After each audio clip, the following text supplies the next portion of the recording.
Mettre à genoux l'économie russe, rien que ça?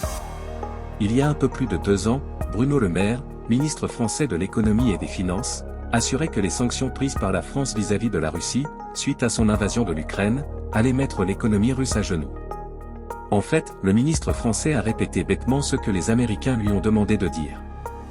Alors que les finances de la France sont au plus mal, du côté de Moscou l'on a au contraire de quoi se réjouir. L'économie russe est désormais revenue au-dessus des niveaux d'avant la guerre en Ukraine. L'économie russe s'est montrée plus résiliente que prévu et continuera à croître cette année malgré les sanctions occidentales, tandis que la guerre à Gaza pèse sur les pays de la région, selon de nouvelles prévisions de la Banque européenne pour la reconstruction et le développement, parues hier. La Banque européenne, la BERD, qui tient son assemblée annuelle à Erevan, Arménie, a publié de nouvelles prévisions de croissance pour l'ensemble des régions qu'elle couvre. La Russie, qui a connu une croissance économique de 3,6% l'an dernier, devrait enregistrer une hausse de 2,5% de son produit intérieur brut cette année, soit 1,5 point de plus que prévu en septembre, d'après les dernières projections de la BERD. Le pays a recentré son économie sur l'effort de guerre.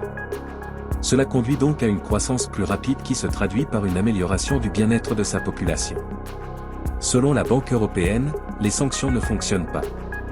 Ainsi, même avec des sanctions pesant sur ses épaules et une guerre en cours, la Russie arrive à avoir de meilleurs résultats que nombre de pays occidentaux tels que la France. Un bilan peu reluisant pour l'exécutif français qui continue néanmoins à tenter de persuader sa population que les restrictions imposées au Kremlin, qui ont eu de lourdes conséquences sur le portefeuille des Français, étaient nécessaires.